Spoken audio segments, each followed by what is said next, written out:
მაშინ, როდესაც ფოთში ეპიდემია მძვინვარებს, სამეგრელო ზემო სვანეთის გუბერნატორი ბონდო ჯიქია საკუთარი სავარძლის შენარჩუნებისათვის ძალისხმევას არ იშურებს და ყველას არწმუნებს, რომ გუბერნატორების შესანახი 500,000 ლარი საქართველოსთვის ტვირთვი არ არის.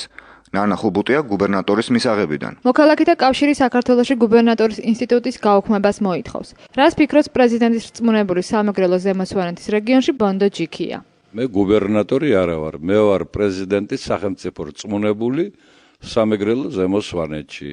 და მას ყავს შეზღუდული აპარატი, რომელიც არ არის მმართველობითი ორგანო, რომელიც ახორციელებს პრეზიდენტის ბრძანებულებების, განკარგულებების, ასევე სხვა საკანონმდებლო ორგანოების გადაწყვეტილებების შესრულების კონტროლს. რაც შეეხება ხარჯებს, ბატონი ბონდო ასეთ კომენტარს აკეთებს. იქ იყო საუბარი, რომ ძალიან დიდი თანხა იხარჯება ამ გუბერნატორის აპარატისათვის. არ არის ეს ასე.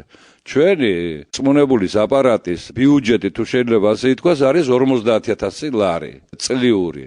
აქედან 42,000 არის ხელფასები მარტო. მთლიანად საქართველოში რომ ავიღოთ, ეს რწმუნებულების აპარატის შენახვაზე იხარჯება 9 მილიონზე ცოტათი ნაკლები. ეს რომ თქვა დაუშვა ძალიან დიდ ტვირთად აწვება ბიუჯეტს არ არის ეს ასე. პრეზიდენტის რწმუნებული საქმიანობა, ანუ პრეზიდენტის განკარგულებების შესრულება ნიშნავს თუ არა რეგიონების განვითარებას. რეგიონალიზმის პრინციპზე თუ არის საუბარი, გუბერნატორის ინსტიტუტი, ჩემი აზრით ეს უნდა იყოს არჩევითი გუბერნატორზე ვლაპარაკობ და არა სახელმწიფო რწმუნებულზე. რამდენად გაამართლა პრეზიდენტის რწმუნებული საქმიანობამ საქართველოში, ამას აქ კი არა უფრო მაღლა გადაწყვეტენ. თუმცა აქვე უნდა აღინიშნოს ისიც, რომ მისაღებში უზარმაზარი რიგის ბოლოს აღმოჩნდა, ჩემს იმყოფი ხალხი არც ერთი წუთით არ ფიქრობდა ამ კაბინეტის გაუქმებას, რადგან ისინი ამ აპარატის თანამშრომლები იყვნენ. ნანა ხუბუტია, ზუგდიდიდან.